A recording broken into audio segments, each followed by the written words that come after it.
Third year के dear student हैं, सबको मैं स्वागत करता हूं। ठीक है ना। एक कम्युनिटी हेल्थ नर्सिंग सेकंड का वीडियो है और आज का जो वीडियो अपना होने वाला है वह प्राइमरी हेल्थ सेंटर, ठीक है ना, प्राथमिक स्वास्थ्य केंद्र के बारे में, उसके स्टाफ पैटर्न के बारे में। मतलब आपसे एग्जाम में पूछा जाएगा कि प्राथमिक स्वास्थ्य केंद्र के स्टाफ पैटर्न को समझाए, मतलब वहाँ पे कितने टोटल स्टाफ होते हैं, कौन कौन स्टाफ के कितने संख्या होते हैं वो बताइए, और पीएचसी का कार्य बताइए। तो ये सारे क्वेश्चन लॉन्ग में पूछे जा सकते हैं, या तो पीएचसी के बारे में या तो सीएचसी के बारे में, स्टाफ पैटर्निंग उसके काम के बारे में पूछे जा सकते हैं।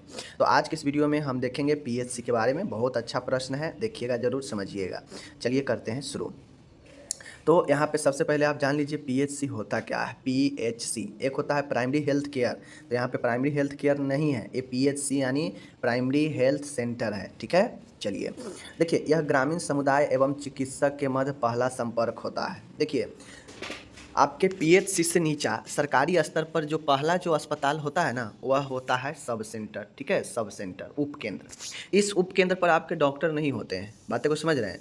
डॉक्टर कहाँ से शुरू होते हैं? यह प्राइमरी हेल्थ केयर सेंटर से ही शुरू होते हैं। ठीक है, प्राइमरी हेल्थ सेंटर से ही आपके जो है डॉक्टर शुरू होते हैं सरकारी में। तो वही इसीलिए बोल रहा है कि यह ग्रामीण समुदाय एवं डॉक्टर यानी चिकित्सक के बीच पहला संपर्क होता है। मतलब प्राइमरी हेल्थ सेंटर पहला ऐसा जगह है जहाँ पे लोगों को डॉक्टर से संपर्क होता है। ठीक है। प्राथमिक स्वास्थ्य केंद्र का गठन मैदानी क्षेत्र के 30,000 जबकि पर्वतीय और आदिवासी क्षेत्र की 20,000 की जनसंख्या को कवर करने हेतु किया गया है। अब आपसे कोई पूछेगा, ऑब्जेक्टिव में भी पूछता है बार बार, कि जो पीएचसी होता है, पीएचसी कितने के जनसंख्या पे बनाए जाते हैं? तो ये जो पीएचसी होता है, मैदानी क्षेत्र में, समतल क्षेत्र में 30,000 की जनसंख्या पर एक पीएचसी, जबकि यहीं पे अगर बात करेगा पर्वतीय क्षेत्र में, आदिवासी ट्राइबल क्षेत्र में, तो वहाँ पे जो है आपके यह 20,000 के जनसंख्या को एक कवर करता है। बातें को समझ गए। चलिए, इसकी स्थापना एवं रख रखाव राज्य सरकारों के न्यूनतम बुनियादी आवश्यकता कार्यक्रम मिनिमम बेसिक नीड प्रोग्राम के अंतर्गत होता है। अब ये जो आपका ये जो पीएचसी होता है, पीएचसी का रख रखाव खर्च वगैरह कौन देखता है? तो राज्य सरकार के जो मिनिमम बेसिक नीड प्रोग्राम है, न्यूनतम बुनियादी आवश्यकता जो कार्यक्रम है, इसके अंतर्गत यह सारा रख रखाव देखा जाता है। इसमें रोगियों के लिए 4 से 6 बिस्तर होते हैं। पीएचसी पर कितना बिस्तर होता है? 4 से 6 बिस्तर होता है, तथा रोगों के निदान संबंधी कुछ सुविधाएं भी उपलब्ध होते हैं, जैसे जांच वगैरह, दवाई वगैरह, ये सब उपलब्ध होते हैं। ठीक है, तो ये सारी चीज़ आपके पीएचसी पर उपलब्ध हो जाता है। तो ऐसी चीज़ें मैंने आपको बता दिया। तो ये तो हो गया पीएचसी के बारे में बेसिक जानकारी, कि बेसिक पीएचसी को कौन ऑपरेट करता है, पीएचसी कितने जनसंख्या पर होते हैं। ठीक है, पीएचसी में कितने बेड होते हैं, तो ये सारी चीज़ें मैं बता दिया। अब यहाँ पे उसी चीज़ का मैंने यहाँ पे इंग्लिश दे दिया है, चाहे तो आप इंग्लिश में इसे बेहतर तरीके से समझ सकते हैं जिनको इंग्लिश में करना है। ठीक है, तो ये सारा चीज़ हो गया। अब मैं यहाँ पे आपको मैं बता दूँ कि अब यहाँ से महत्वपूर्ण चीज़ें आपके शुरू हो रहे हैं, ध्यान से एकदम आप जो है इसे अच्छे से देखिएगा। Staff patterning of PHC. अब स्टाफ पैटर्न हम लोग देखने चल रहे हैं। सबसे पहले एक होते हैं चिकित्सा अधिकारी, जिसे हम लोग मेडिकल ऑफिसर कहते हैं। यहाँ पे पीएचसी पर एक मेडिकल ऑफिसर होते हैं, और यही जो है मेन जिम्मेदारी, मेडिकल ऑफिसर जो है यही देख रेख करते हैं। पीएचसी इन्हीं के अंदर में होता है, एमओ के। यहाँ पे एक नर्स होती है। ठीक है, एक नर्स जो है यहाँ पे होती है। उसके बाद यहाँ पे स्वास्थ्य कार्यकर्ता, महिला में एएनएम एक होती है यहाँ पे। ओके, फीमेल हेल्थ वर्कर जिसे एएनएम कहते हैं हम लोग, एक होती है। फार्मासिस्ट भी यहाँ पे एक होता है अपना, और ब्लॉक एक्सटेंशन एजुकेटर, यहाँ पे एक जो है एजुकेटर होते हैं जो स्वास्थ्य शिक्षा देते हैं, वह भी एक होते हैं। ठीक है, और एएनएम की तरह यहाँ पे एक पुरुष में भी स्वास्थ्य सहायक होते हैं, हेल्थ असिस्टेंट एक पुरुष में होते हैं, और एक हेल्थ असिस्टेंट महिला में होते हैं। ठीक है, तो ये चीज़ें को आप लोग को ध्यान में रखना है। उसके बाद एक कनीय लिपिक होता है, एक वरिष्ठ, एक लोअर डिवीज़न, एक अपर डिवीज़न होता है। उसके बाद एक लैब टेक्नीशियन अपना जो है होता है। साथ में यहाँ पे एक ड्राइवर भी आपको देखने को मिलता है, और साथ में यहाँ पे 4th ग्रेड के 4 होते हैं, जिसमें क्लीनर, स्वीपर वगैरह सब माली वगैरह होते हैं। तो इस प्रकार से यह 4 4th ग्रेड टोटल देखा जाए तो टोटल यह संख्या में आपका जो है 15 होता है। ठीक है, तो पीएचसी पर टोटल 15 स्टाफ जो है मिलते हैं आपको। कितने कैटेगरी के स्टाफ हैं मैं आपको अभी क्लियर कर देता हूँ।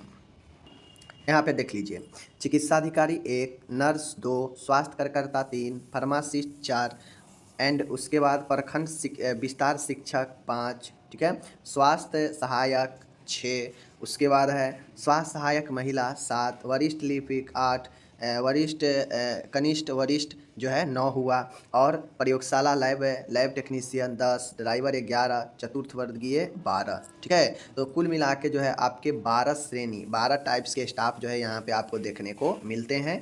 कुल मिला के यह 15 संख्या में टोटल रहते हैं पीएचसी पर। और देखिए सब है एक एक, बाकी सिर्फ ज़्यादा है वह 4th ग्रेड है 4 है, सब एक एक है। चाहे फार्मासिस्ट बोले तो एक, चाहे फीमेल हेल्थ वर्कर बोले तो एक, ठीक है, चाहे आपका हेल्थ एजुकेटर बोले तो एक, ठीक है, सारा चीज़ें एक एक है। बस आपको ये ध्यान में रखना है कि कितने कैटेगरी के होते हैं। उन 12 कैटेगरी में एक कैटेगरी जो 4th ग्रेड का है वही आपके 4 होंगे, बाकी सब एक एक होंगे। ठीक है, चाहे ड्राइवर हो, चाहे lower division, upper division, clerk हो, सब एक एक है। बातें को समझ गए? टोटल यहाँ पे 15 है। ठीक है, ध्यान से देख लीजिए, एक बार और देख लीजिए। वरिष्ठ सहायक है, स्वास्थ्य सहायक महिला है, स्वास्थ्य सहायक पुरुष है, प्रखंड शिक्षक है, फार्मासिस्ट है एक, एएनएम एक, नर्स एक और एमओ एक।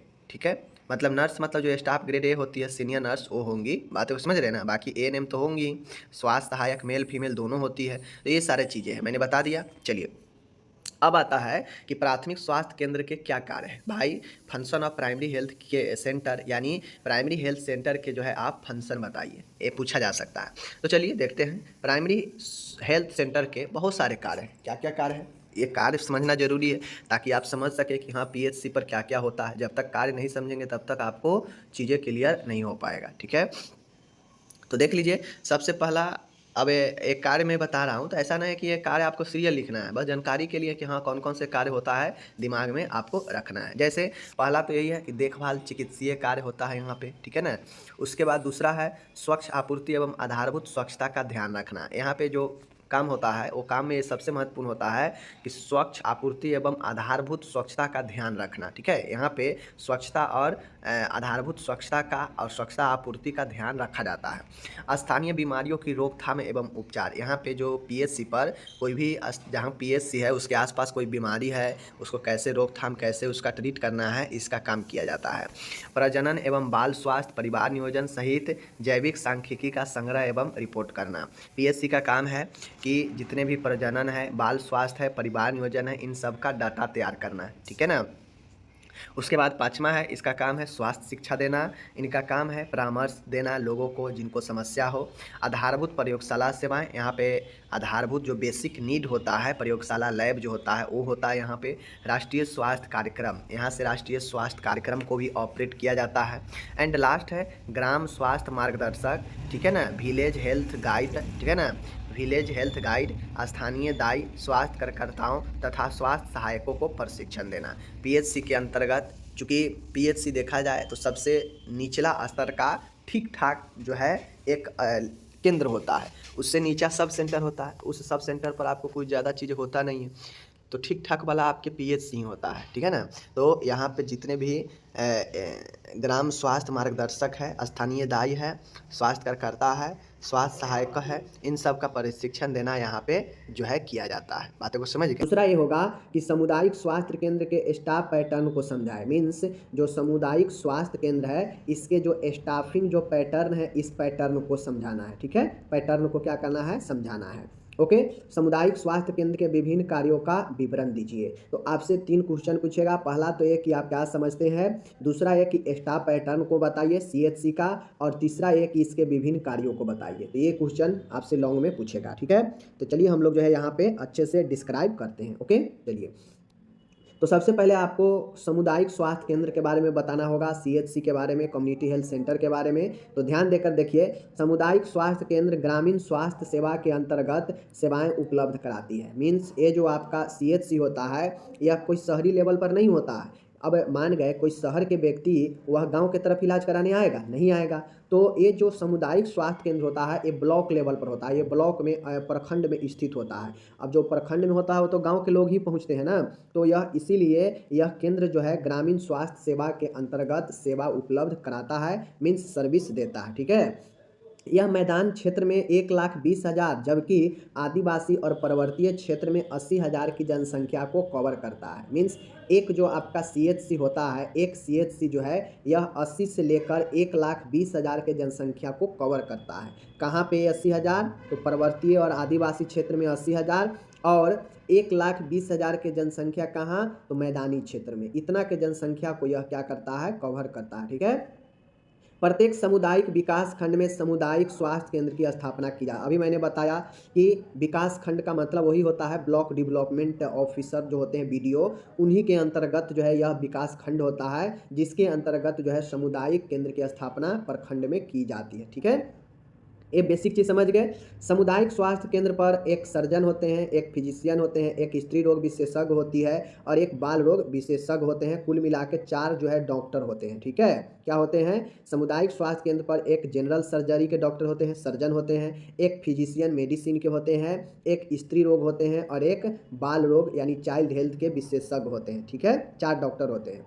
प्रत्येक सामुदायिक स्वास्थ्य केंद्र पर 30 बिस्तर होते हैं। स्वास्थ्य केंद्र में कितने बिस्तर, 30 बिस्तर होते हैं। ठीक है, 30 बिस्तर है। एक एक्सरे कक्ष मतलब एक एक्सरे रूम होता है, एक प्रस्तुति कक्ष जहाँ पे डिलीवरी करवाया जाता है, और एक ऑपरेशन थिएटर और एक जो है आपके लैब होते हैं जहाँ पे जो है सुविधाएं होती है। यह 4 प्राथमिक केंद्रों के लिए एक रेफरल केंद्र का काम करता है। मीन्स एक जो आपके सीएचसी होते हैं, इसके अंतर्गत 4 जो है पीएचसी आपके आते हैं, रेफरल का काम करता है 4 पीएचसी का। ठीक है, तो सीएचसी के बारे में आप लोग समझ गए। आगे चलिए, अब यहाँ पे आपसे पूछेगा कि विभिन्न स्टाफ पैटर्न को समझाए। तो स्टाफ पैटर्न में तो 4 चिकित्सक यानी 4 डॉक्टर्स जो होते हैं वो तो समझ गए कि एक स्त्री रोग, एक सर्जरी, एक मेडिसिन और एक चाइल्ड के प्रत्येक एक के 4 डॉक्टर होंगे। ठीक है, और उसके बाद नर्स में कुल 7 जो है नर्स होती है, जैसे नर्स मिडवाइफ के कम्युनिटी हेल्थ नर्स होती है, एक नर्स द्वितीय होती है और एक ग्रेड नर्स 1 होती है। कुल मिला के 7 जो है यहाँ पे नर्स होती है। ठीक है, 7 4 11 हुआ। ड्रेसर की बात करेगा तो एक ड्रेसर यहाँ पे होते हैं। ठीक है, ड्रेसर ओके। एक फार्मासिस्ट या उसी को कंपाउंडर बोलते हैं, वह संख्या में 1 होता है। ठीक है, प्रयोगशाला सहायक जो होते हैं, लैब असिस्टेंट, वह भी 1 होता है। रेडियोग्राफर जो एक्सरे वगैरह करता है वह भी 1 होता है।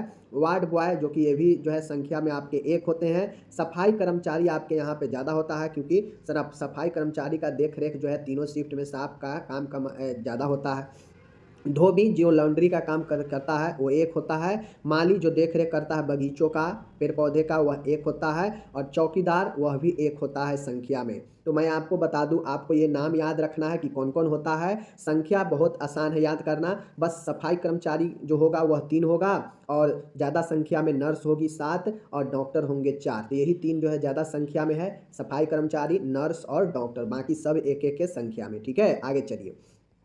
अब यहाँ पे देख लीजिए, एक आपका आया मिलेगा और एक चतुर्थ वर्गीय कर्मचारी मिलेगा जो कि संख्या में 1 होगा। कुल मिला के यहाँ पे 25 जो है आपके होते हैं। ठीक है, तो कुल यहाँ पे जो है 25 होता है। बात किया जाए ऐसे इसको ऐड कीजिएगा तो 24 होगा, लेकिन एक जो होता है ना, वह वाहन अगर है तो वाहन के लिए ड्राइवर तथा मांगलिक कार्य हेतु लिपिक रखा जाता है ज़रूरत के हिसाब से। तो कुल मिला के 25 जो है आपका बन जाएगा। ठीक है, तो ये आपका हो गया स्टाफ पैटर्न। याद करना बड़ी आसान है, मात्र 3 ही ऐसा पोस्ट है जो ज़्यादा संख्या में है। डॉक्टर कितने हैं, 4 है। नर्स कितने हैं, 7 है। और सफाई कर्मचारी कितने हैं, सफाई कर्मचारी जो है आपके 3 है। ठीक है, बाकी सब 1 1 के संख्या में। तो 1 1 बाकी सब अगर पोस्ट याद है तो नंबर लिखना आसान है कि कौन कितना होता है। और बाकी एक जो है ज़रूरत के हिसाब से, अगर ड्राइवर है तो एक ड्राइवर, और या फिर मंगलिक कार्य करवाना है तो उसके लिए लिपिक 1 रखा जाता है अलग से, तो वो 25 हो जाता है कुल मिला के। ठीक है, समझ गए। अब आता है सीएचसी का जो है कितने जो है कौन कौन से कार्य होते हैं सीएचसी का,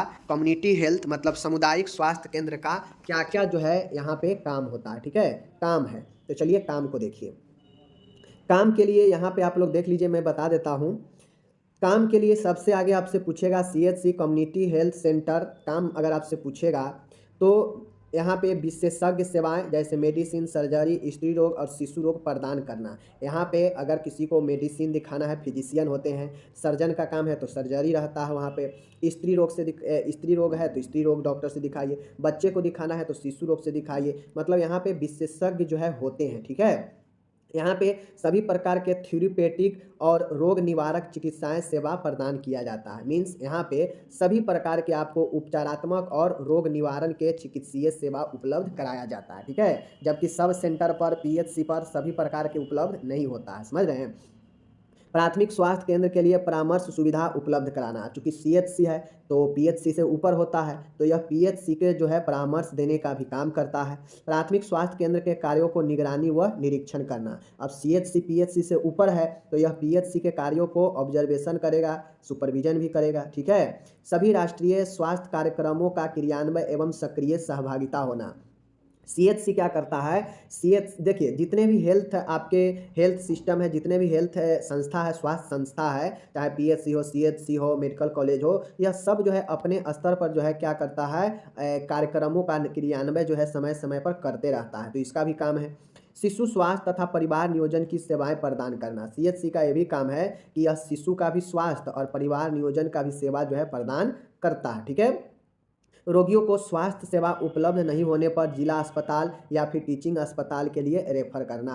सीएचसी जो होता है, देखिए पीएचसी जो है किसको रेफर करेगा, सीएचसी को, ठीक है, सीएचसी को पीएचसी जो है रेफर करेगा सीएचसी में। अगर सीएचसी से नहीं होगा तो जो है यह कहाँ रेफर करेगा, सदर अस्पताल या फिर मेडिकल कॉलेज, ठीक है। तो ये चीज़ को जो है आप लोग समझ जाइए। तब स्कूल में दी जाने वाली स्वास्थ्य सेवा कैसा होता है, इससे हम क्या समझेंगे बताना है, ठीक है।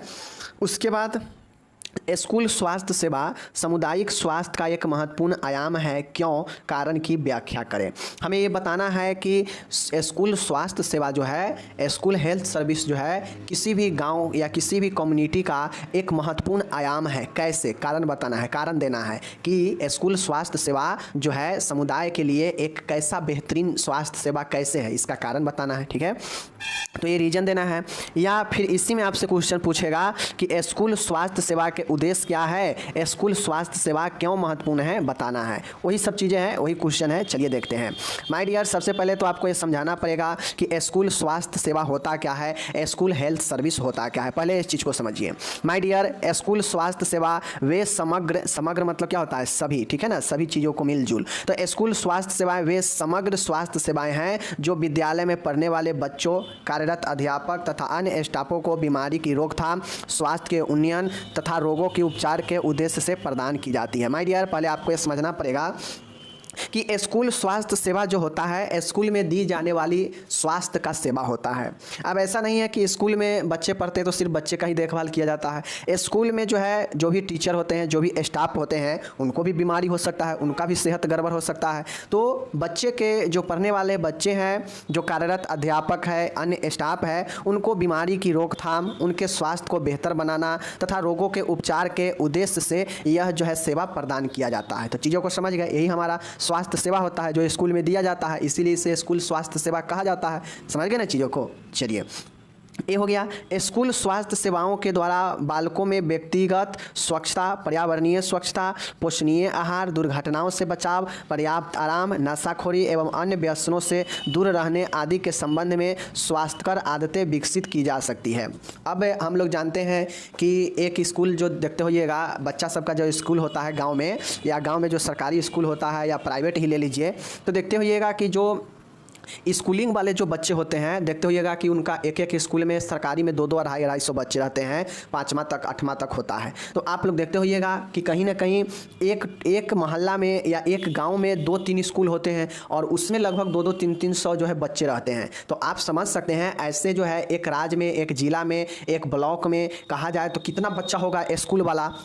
तो उन सभी बच्चों में हमें स्वच्छता के बारे में बताना हो, ठीक है, नशाखोरी ना हो इसके बारे में बताना हो, आदि व्यसनों से दूर रहे, ठीक है, दुर्घटना से कैसे बचाव करना है, पोषण में कैसे कौन कौन से आहार लेना है, व्यक्तिगत पर्यावरणीय स्वच्छता कैसे बनाना है, इन सबको जो है स्कूल स्वास्थ्य सेवा में जो है बताया जाता है। उनके आदत को जो है ढाला जाता है, ऐसे बनाया जाता है जिससे वह जो है एक सभी चीज़ों के बारे में जानकारी हो सके और वह अपने स्वास्थ्य को बेहतर तरीके से बना सके, ठीक है। तो इस उद्देश्य से जो है देखभाल दिया जाता है स्कूल स्वास्थ्य सेवा में। बच्चों को, समझ गए, बच्चों को बताया जाता है कि कैसे स्वच्छता रहना है, कैसे व्यक्तिगत स्वच्छता है, कैसे पर्यावरण को स्वच्छ रखना है, कैसे कौन से भोजन करनी चाहिए, ठीक है, दुर्घटना होने पर कैसे बचना चाहिए, दुर्घटना होने से कैसे बचे, आराम कैसे कितना लेना चाहिए, नशाखोरी नहीं करना चाहिए, आदि चीज़ों को व्यसनों में नहीं जो है आदि व्यसनों से दूर रहना चाहिए, और अपने स्वास्थ्य के हित के लिए कैसे आदत को विकसित करना है, इस चीज़ को बच्चों में बताया जाता है। जाहिर सी बात है, आप स्कूल में अगर पढ़े होइएगा तो देखते होइएगा कि हेल्थ टीम जो है, स्वास्थ्य की टीम आती है और स्कूल में जो है वह शिक्षकों से लेकर बच्चों के बीच में अच्छी अच्छी चीज़ बताती है, ठीक है, बच्चों को दिखा कर बताती है, उनके हेल्थ का चेकअप करती है, ठीक है ना। तो इस प्रकार से स्कूल में जो भी स्वास्थ्य सेवा दिया जाता है वह हमारा स्कूली स्वास्थ्य सेवा होता है, जो बच्चे, स्टाफ और अन्य अध्यापक के बीचों में जो है यह सेवा दिया जाता है। साथ में खासकर मेन उद्देश्य ये होता है कि जो बच्चा पढ़ रहा है उसका जो है वृद्धि, विकास और उसके स्वच्छता के बारे में, आहार के बारे में, ठीक है, दुर्घटनाओं के बारे में अच्छे परिपूर्ण जानकारी हो, इसके लिए जो है ये सब चीज़ें विकसित किया जाता है स्कूल स्वास्थ्य सेवा में। समझ गए? चलिए, तो स्कूल स्वास्थ्य सेवा के बारे में आप लोग समझ गए होंगे, फर्स्ट ईयर में भी पढ़े हैं, लेकिन मैं बार बार इतना न समझाता हूँ, बोलता हूँ कि आपको याद हो जाना चाहिए। अब ये जो सेवा है आखिर इसका क्या उद्देश्य है, तो माय डियर उद्देश्य देख लीजिए।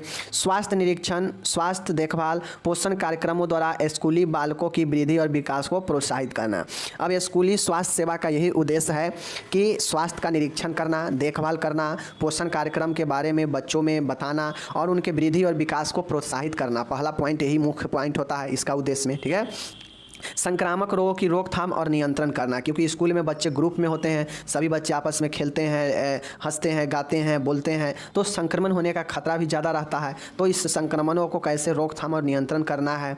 तीसरा है स्कूल में स्वस्थ रहने को प्रोत्साहन देना, जिससे स्कूली बालक स्वास्थ्य के प्रति अनुकूल रवैया अपनाए। अब स्कूल में जो है स्वस्थ रहने के लिए बच्चों में मोटिवेशन, प्रोत्साहन जो है दिया जाता है, ताकि बच्चे खुद के स्वास्थ्य के प्रति जो है अच्छे से रवैया अपना सके। समझ गए ना। तो कुछ ये जो है ज़्यादा इसमें उद्देश्य नहीं है, आप सीधा समझिए कि स्कूल में स्कूली स्वास्थ्य सेवा यानी स्कूल में दी जाने वाली स्वास्थ्य की सेवा का क्या उद्देश्य हो सकता है, बच्चों से लेकर अन्य स्टाफों के उद्देश्यों को आप लिख सकते हैं। तो आप थर्ड ईयर में आ गए हैं, अपना दिमाग अप्लाई कीजिए और सोचिए कि उद्देश्य क्या होता है। आप फर्स्ट ईयर, सेकेंड ईयर गुजर चुके हैं, तीसरे ईयर में आए हैं, तो अभी भी अगर उद्देश्य के मतलब नहीं समझते हैं तो फिर समझिए कि क्या होने वाला है, आप ही समझिए, ठीक है ना। चलिए, ये हो गया।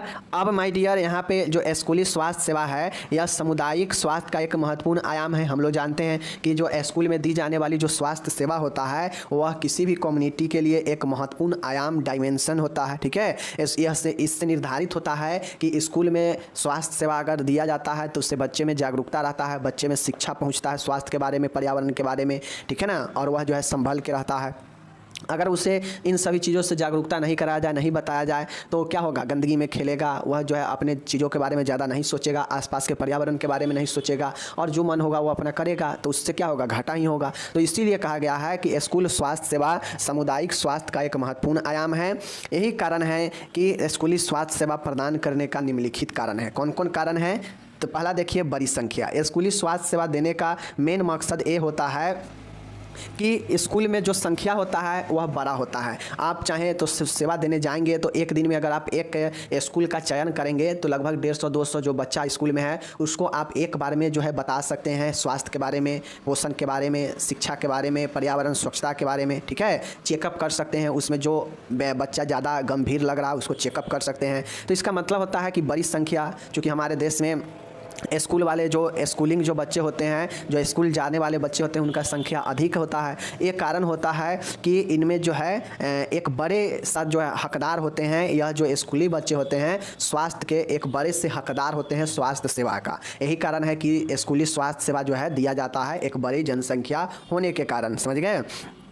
दूसरा है वृद्धि और विकास का समय। अब ये जो नॉर्मली 5 से 14 या 15 वर्ष का जो समय होता है बहुत ज़्यादा वृद्धि और विकास का समय होता है। इस समय बच्चे में भावनात्मक हो, शारीरिक हो, ठीक है, ये सब परिवर्तन होते हैं। उसको जैसा आप मार्गदर्शन देंगे वैसा ही सीखेगा, जो सिखाएंगे वही सीखेगा। तो इस हिसाब से इस समय वृद्धि और विकास का बहुत बड़ा अच्छा समय होता है। इस कारण से जो है स्कूली स्वास्थ्य सेवा इस समय बहुत ज़रूरी होता है बच्चे को देना। समझ गए। तीसरा है रोगों की शीघ्र पहचान। अब होता यह है कि बच्चा में रोगों को शीघ्रता से पहचाना जाता है, ठीक है। स्कूली स्वास्थ्य सेवाओं द्वारा इसकी शीघ्र से हम पहचान कर लेते हैं कि बच्चा संक्रमण से ग्रसित है या कुपोषण से ग्रसित है। अगर बच्चा संक्रमण से ग्रसित है उसका भी पहचान आसानी से कर लेंगे। अगर कुपोषण से ग्रसित बच्चा है तो उसका भी जो है हम लोग स्कूली स्वास्थ्य सेवा के जरिए अच्छे से समय रहते हुए जल्दी से पहचान लेते हैं, ठीक है। जिससे होता यह है कि समय रहते हम उसका उपचार कर लेते हैं, रोकथाम कर लेते हैं, ठीक है। तो इस समय जो है रोगों को शीघ्रता से हम लोग पहचान लेते हैं। यही कारण है कि स्कूली स्वास्थ्य सेवा जरूरी होता है। चौथा है समूह में रहना। अब आप लोगों को पता होना चाहिए कि समूह में रहने से नया सामाजिक और मानसिक अनुभव होता है। जब आप समूह में रहते हैं 2-4 व्यक्तियों, 10 व्यक्तियों, 50 व्यक्तियों के आप समूह में रहते हैं तो आप सबसे कहीं ना कोई चीज़ें सीखते हैं, सबके एक दूसरे से मिलते जुलते हैं, तो जिसका व्यवहार जो है अट्रैक्टिव रहता है, अच्छा रहता है, उससे कुछ सीखने को मिलता है, कुछ अनुभव होता है, ठीक है।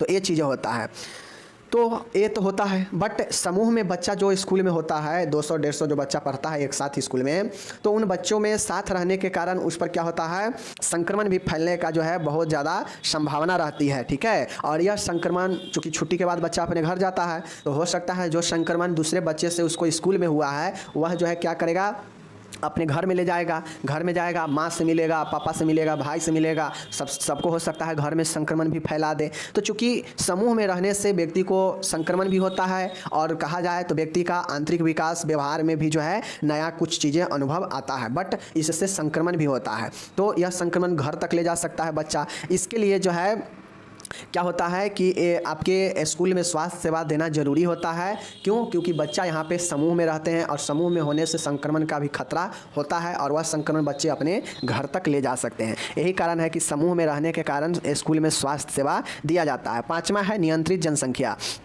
स्कूल बालकों की जनसंख्या नियंत्रित है, उनका एक विशेष आयु समूह है, अतः उनका आसानी से निरीक्षण तथा मार्गदर्शन किया जा सकता है।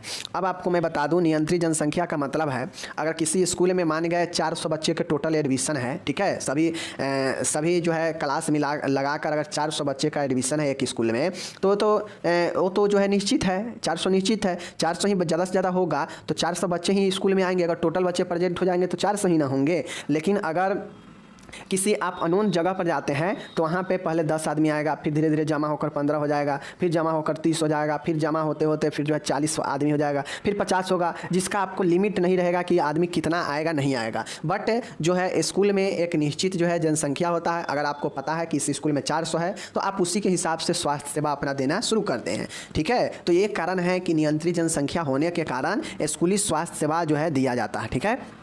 और छठा है स्कूली स्वास्थ्य सेवा देने के कारण जो है उसमें शिक्षा के अवसर होते हैं, ठीक है। अब जो बचपन होता है उसमें बच्चा सीखता बहुत जल्दी है, ठीक है। कोई भी चीज़ को ऑब्जर्व करता है। अब अगर गंदे चीज़ बताएंगे उसको तो गंदे चीज़ को ही ऑब्जर्व कर लेगा। अगर आप उससे सही रास्ता पर बताएंगे, सही बात बताएंगे तो वह सही बात का ऑब्जर्व करेगा। तो इस हिसाब से देखा जाए तो जो शिक्षा का अवसर होता है इस समय, तो स्वास्थ्य सेवा इसलिए दिया जाता है ताकि बच्चों में उसके बिहेवियर को, व्यवहार को, उसके आचार विचार को स्कूल में जो है उसी प्रकार से जो है हम स्वास्थ्य शिक्षा दें, जैसे बच्चे अपनी ज़िंदगी में एक अच्छा जो है आचार विचार में ढल सकता है, ठीक है। क्योंकि बच्चा जैसा स्कूल में सीखता है वही घर पर जाकर उस चीज़ का अमल करता है। तो अगर स्कूल में हम उसको अच्छे चीज़ें स्वास्थ्य के बारे में बताएंगे तो वह घर पर जाकर भी जो है वही चीज़ को अमल करेगा। तो यह जो है क्या होता है, स्वास्थ्य सेवा जो है देना एक अच्छी कारगर उपाय होता है, इसीलिए जो है ये दिया जाता है। तो आप लोग समझ गए कि स्कूली स्वास्थ्य सेवा क्यों दिया जाता है, किन किन कारणों से। तो पहला होता है बड़ी संख्या होता है, ठीक है, समूह में होता है, ठीक है। उसके बाद शिक्षा का यहाँ अवसर होता है, ओके। उसके बाद जो है बड़ी जनसंख्या होता है, नियंत्रित जनसंख्या होता है, समूह में यहाँ पे रहता है, ठीक है। रोगों को शीघ्रता से पहचान किया जा सकता है स्कूली स्वास्थ्य सेवा में, वृद्धि और विकास का समय होता है, और यह बड़ी जनसंख्या होता है यहाँ पे, ठीक है। यही कारण है कि इन्हीं सब कारणों के जरिए जो है स्कूली स्वास्थ्य सेवा दिया जाता है, ओके। 6 पॉइंट याद रखिएगा, याद हो जाएगा। क्वेश्चन आपसे जब भी पूछेगा तो यह क्वेश्चन डिफिनिट देगा कि स्कूल स्वास्थ्य सेवा में नर्स की भूमिका को बताया, कि नर्स की या परिचारिका की क्या भूमिका होती है स्कूल स्वास्थ्य सेवा के अंतर्गत, ठीक है। तो चलिए इसके जो है हम लोग भूमिका को देखते हैं, कार्यों को देखते हैं, ठीक है। देखिए यहाँ पे स्कूल स्वास्थ्य कार्यक्रम में, मतलब स्कूली स्वास्थ्य सेवा में सामुदायिक स्वास्थ्य कम्युनिटी हेल्थ नर्स की भूमिका निम्नलिखित होती है। क्या क्या भूमिका होती है देख लीजिए। वह स्वास्थ्य की शिक्षक और सलाहकार है। जो नर्स होती है वह शिक्षक और सलाहकार की काम करती है, आप लोग को पता है। वह स्कूल में दी जाने वाली स्वास्थ्य वार्ताओं का योजना बनाती है तथा साथ ही स्वास्थ्य से संबंधित में शिक्षकों और माता पिता का भी मार्गदर्शन करती है। अब नर्स जो होती है वह शिक्षक और सलाहकार के काम करती है, ठीक है, स्वास्थ्य के रूप में, स्वास्थ्य शिक्षक और स्वास्थ्य सलाहकार के रूप में काम करती है। तो जो भी बच्चे पढ़ रहे हैं उनके शिक्षक को या उनके पेरेंट्स को जो है यह मार्गदर्शन करने का काम करती है, भूमिका निभाती है, ठीक है। समझ गए चीज़ों को। चलिए दूसरा है सामुदायिक स्वास्थ्य परिचारिका यानी नर्स की प्रमुख भूमिका स्कूल, घर और समुदाय में संपर्क बनाए रखना है। स्कूल में बच्चे को सीखने और घर में प्रचलित व्यवहार के अंतर को दूर करने में वह सहायक होती है। अब जो नर्स होती है वह स्कूल, ठीक है, स्कूल, समुदाय और घर, इन तीनों में संपर्क बना कर रखती है और बच्चे को जो है उसको सीखने और घर में उसको जो है प्रचलित ढंग से व्यवहार को, अंतर को दूर करने में सहायक होती है। मतलब जो व्यवहार घर पर बच्चे का है, अगर वो व्यवहार अगर उसको जिसको स्कूल में नहीं है, मतलब अंतर है व्यवहार में, तो इस व्यवहार के अंतर को दूर करती है। और जैसा व्यवहार वह स्कूल में रखता है, जैसे देखते होइएगा कि कोई बच्चा जो है स्कूल में कितना भी खच्चर घर पर जो है होगा, लेकिन स्कूल में जाते वह शांत हो जाता है, कहीं ना कहीं उसका व्यवहार में अंतर होता है। तो वह स्कूल में जो व्यवहार शांत रखता है, एकदम शिष्टाचार अनुशासन में रहता है, वह घर पर क्यों नहीं कर पाता है ऐसा। तो इसी चीज़ के अंतर को वह दूर करती है कि बच्चा जैसा स्कूल में व्यवहार करता है वैसा भी घर पर करे सबके साथ, ठीक है, ज़्यादा बदमाशी ना करे। तो यह भूमिका निभाती है और इसके लिए वह घर में, स्कूल में और समुदाय में संपर्क बनाकर रखती है, ठीक है। तीसरा देखिएगा, वह स्वास्थ्य कार्यक्रम की समन्वयकर्ता का संगठन है। अब नर्स जो होती है विभिन्न प्रकार के कार्यक्रमों को जो है क्या करती है, कोऑर्डिनेट करती है, समन्वय बनाकर रखती है, ठीक है। वह स्वास्थ्य क्लिनिक संचालित करती है, मतलब जो नर्स होती है वह स्कूल स्वास्थ्य क्लिनिक संचालित करती है, चलाती है, अभिभावकों को शिक्षण करती है, ठीक है, और गृह भेंट के जरिए परिवार को स्वास्थ्य कार्यक्रम के बारे में समझाती है। तो जो नर्स होती है उसका भूमिका जो है एक कोऑर्डिनेशन के रूप में भी होता है, समन्वय बनाने के रूप में भी होता है। वह स्कूलों, घर परिवारों, अभिभावकों, बच्चों के बीच में समन्वय बनाती है। वह होम विजिट के जरिए परिवार को स्वास्थ्य कार्यक्रमों के बारे में भी समझाती है। तो अलग अलग तरीके से वह जो है भूमिका निभाती है, ठीक है। चलिए, अब वह निम्नलिखित सेवाएं प्रदान करती है। अब ये जो भूमिका में क्या क्या सेवा प्रदान सर्विस करती है देख लीजिए। इसका जो भूमिका होता है वह स्वास्थ्य मूल्यांकन में भूमिका होता है। मैं यहाँ पे सिर्फ पॉइंट ही लिखा हूँ, ठीक है ना, इसके अंदर चीज़ों को आपको लिखना है, मैं नहीं लिखा हूँ क्योंकि फर्स्ट ईयर में आप लोग पढ़ कर आ रहे हैं, तो उतना आपको माइंड लगाना चाहिए कि स्वास्थ्य मूल्यांकन क्या होता है, इसमें आपको लिखना पड़ेगा। यह नर्स के द्वारा किए गए सेवा होता है। उपचार व अनुवर्तन मतलब फॉलो अप और ट्रीटमेंट का कार्य भी करती है, भूमिका निभाती है। इम्यूनाइजेशन, टीकाकरण करती है, ठीक है, स्कूली स्वास्थ्य सेवा के अंदर। स्कूल स्वच्छता, वह स्कूल सैनिटाइजेशन के ऊपर बात करती है, ठीक है। पोषण सेवाएं के बारे में भूमिका निभाती है। प्राथमिक सहायकता के रूप में वह काम करती है, ठीक है। और स्वास्थ्य शिक्षा, हेल्थ एजुकेशन देती है और स्कूली स्वास्थ्य रिकॉर्ड बनाती है। तो इन सभी चीज़ों में वह भूमिका निभाती है, सेवा प्रदान करती है। और सेवा प्रदान करना भी एक प्रकार के रोल ही होता है, भूमिका ही होता है। तो यह सब भी भूमिका ही है, जैसे स्वास्थ्य का मूल्यांकन करना, उपचार देना, प्रतिरक्षण, इम्यूनाइजेशन, टीकाकरण करना, स्कूली स्वच्छता के बारे में बताना, पोषण सेवाएं देना, प्राथमिक सहायता देना, ठीक है, हेल्थ एजुकेशन देना, स्कूली स्वास्थ्य रिकॉर्ड तैयार करना, ठीक है। तो ये जो है आपके क्या हो गए, ये सब जो है नर्स के द्वारा दिया जाने वाला सेवा हो गया, या कहिए तो भूमिका हो गया। इन सब चीज़ों में भूमिका निभाती है नर्स, ठीक है। तो ये आपका हो गया। अब ये 8 पॉइंट में 2-2, 3-3 लाइनें लिखना पड़ेगा कि कैसे नर्स अपनी भूमिका, यह 8 पॉइंट जो है इसमें कैसे कैसे भूमिका जो है निभाती है, ठीक है। ये आपको खुद से लिखना पड़ेगा क्योंकि यह फर्स्ट ईयर में भी हम लोग को सेम ही पढ़ना था, तो इसलिए मैं सिर्फ पॉइंट देकर छोड़ दिया हूँ। ESIS, ESIS के अंदर ही आता है अपन ESIC, ठीक है ना। तो इसको हम लोग आज समझेंगे कि कर्मचारी राज्य बीमा योजना ESIS होता क्या है। इस पर टिप्पणी लिखने के लिए आपसे एग्जाम में पूछा जा सकता है 5 नंबर में। इसका पूरा नाम कहा जाए एम्प्लॉय स्टेट इंश्योरेंस स्कीम होता है कर्मचारी राज्य बीमा योजना। ये कर्मचारी राज्य बीमा योजना यह एक ऐसा स्कीम है जो कर्मचारियों के लिए लाया गया भारत सरकार के द्वारा, ठीक है ना। इस योजना में क्या क्या होता है, चलिए चीज़ों को देखते हैं। सबसे पहले यह एक बहुआयामी सामाजिक सुरक्षा व्यवस्था है जो कर्मचारियों एवं उनके आश्रितों को सामाजिक आर्थिक सुरक्षा प्रदान करने के लिए बनाई गई है। देखिए, ये जो ESIC है यह आपका सामाजिक बहुआयामी, मतलब यह जो है बहुत सारे लोगों को जो है क्या करता है, सुरक्षा व्यवस्था प्रदान करता है, ठीक है ना। अभी होता यह है कि जो कर्मचारी, मतलब जो भी एम्प्लॉयज़ कहीं काम करते होते हैं किसी कंपनी में, तो एम्प्लॉय तो काम कर ही रहा है, साथ में उनसे रिलेटेड, उन पर आश्रित जो भी व्यक्ति है जो उनसे जुड़े हुए हैं, जैसे हस्बैंड वाइफ हो गई, उसके बाद उनके बच्चे हो गए, उनके माता पिता हो गए, तो उनके आश्रित, मतलब उन पर जो आश्रित है उनको और कर्मचारी, इन सबको जो है सामाजिक आर्थिक सुरक्षा प्रदान करने के लिए यह बनाई गई है यह स्कीम, ओके। बहुत सारे स्कीम है, सबके लिए अलग अलग स्कीम है, तो उसमें यह स्कीम ये है कि कर्मचारी और उन पर आश्रित जो भी व्यक्ति है उनके सामाजिक व्यवस्था सुरक्षा, आर्थिक सुरक्षा के लिए ये बनाई गई है, ओके। ESI जो अपन है, ESIC एक स्ववित्त पोषित सामाजिक सुरक्षा एवं स्वास्थ्य बीमा योजना है। यह क्या है, स्वपोषित है, ठीक है ना। यह स्ववित्त पोषित है, यह स्वयं को वित्त पोषित है, सामाजिक सुरक्षा और स्वास्थ्य बीमा कवर करता है, ओके।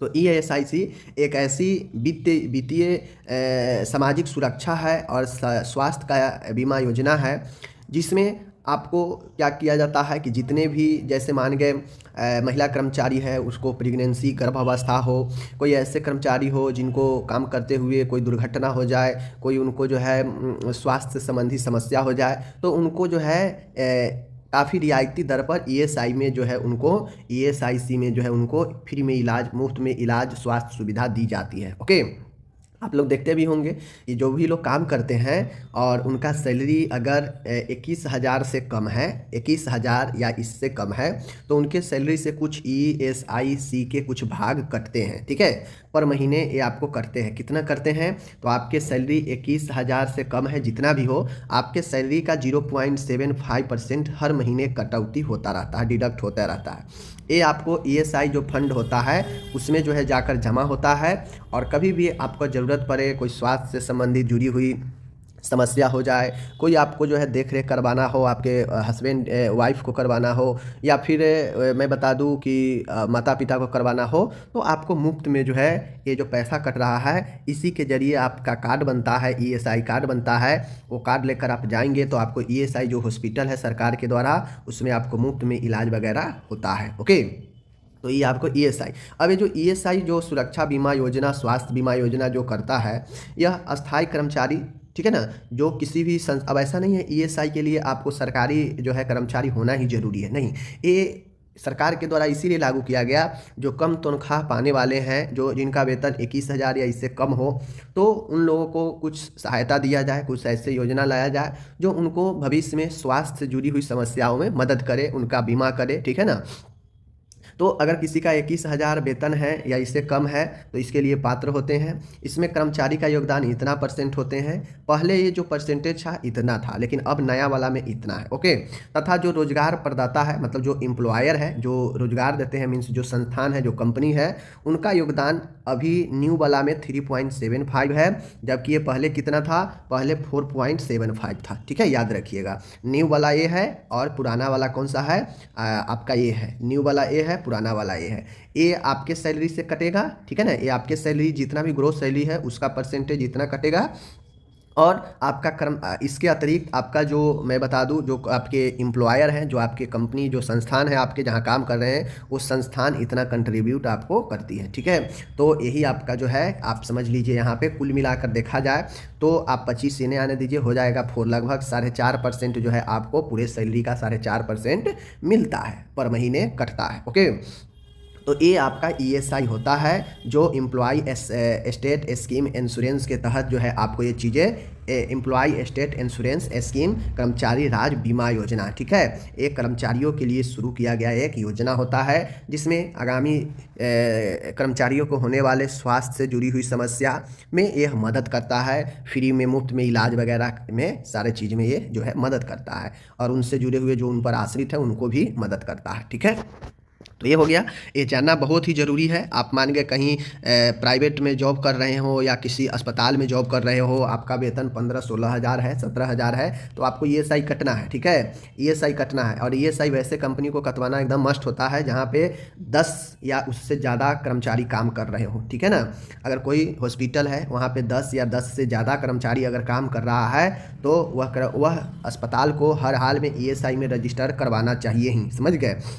किसी किसी स्टेट में यह 20 है, लेकिन नॉर्मल स्टेट में 10 पर यह शुरू होना चाहिए, तो आपको भी ईएसआई जो है ये कटने लगता है उस अस्पताल में। ठीक है ना, तो ये ईएसआई जो होता है, मैं बता दूं कि आपके सैलरी का 0.75 कटेगा, और आपका जो संस्थान होगा वो इतना देगा। ठीक है, समझ गए। चलिए, इस योजना हेतु फंड का प्रबंध ईएसआई जो है द्वारा किया जाता है। अब ये जो एम्प्लॉय स्टेट इंश्योरेंस स्कीम जो योजना देखे हैं, उस योजना के अंतर्गत जो फंड का जो प्रबंध होता है, वह एम्प्लॉय स्टेट इंश्योरेंस कॉरपोरेशन, जिसे हम लोग ईएसआईसी कहते हैं, नॉर्मल लोग ईएसआईसी का नाम ही जानते हैं। तो ये ईएसआई एक फंड जो है संग्रह करने वाली क्या है, वित्तीय संस्थान है, जिसे सरकार ने इस एक्ट की स्थापना ईएसआई एक्ट 1948 के अनुसार की गई। अब ये जो संस्थान है जो फंड का प्रबंध करती है कर्मचारियों के लिए, उनके देख रेख के लिए, तो इसका जो स्थापना है वह एक्ट ईएसआई एक्ट बना 1948 में,